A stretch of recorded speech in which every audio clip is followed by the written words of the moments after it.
Hello friends, welcome to Global Tech Learn. In this video we will practice to create a Power BI DAX measure for aggregation based on different dimensions.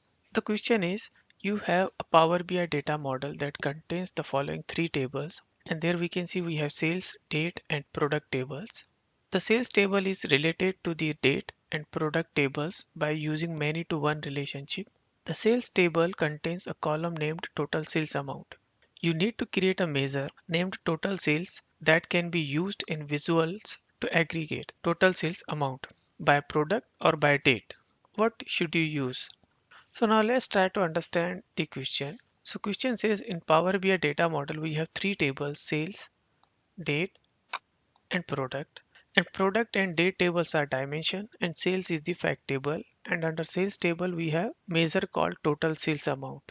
And from date and product table, the relation towards the sales is the one to many.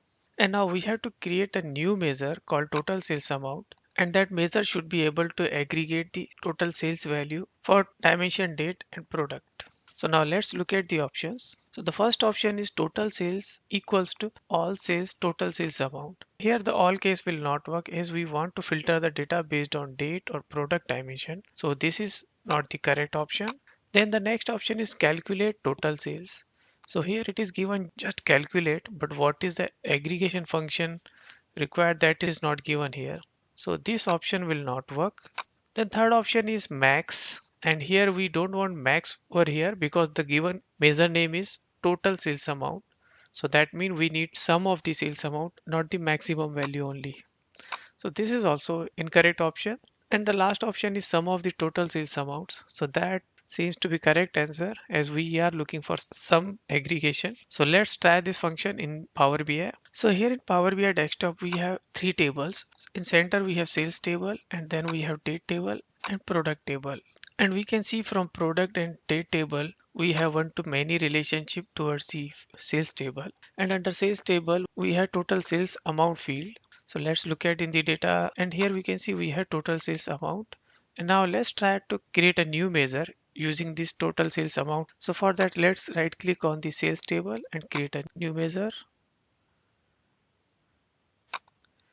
And the new measure name is total sales.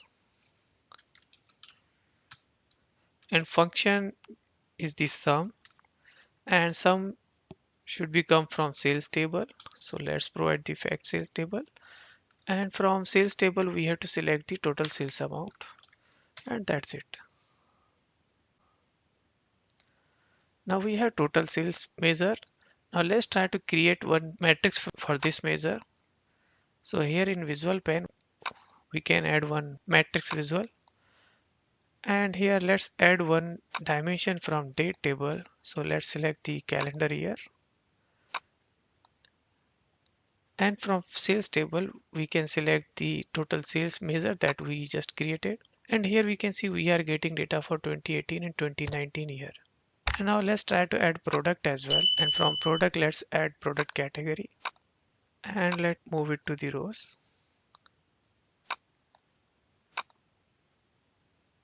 And here we can see we are getting total sales for each category, that is bottom wear, fruits and top wears. So with this we are able to achieve the requirement, and we used some function in total sales measure. So now let's go back to our question, and here we can confirm that option D is the correct answer.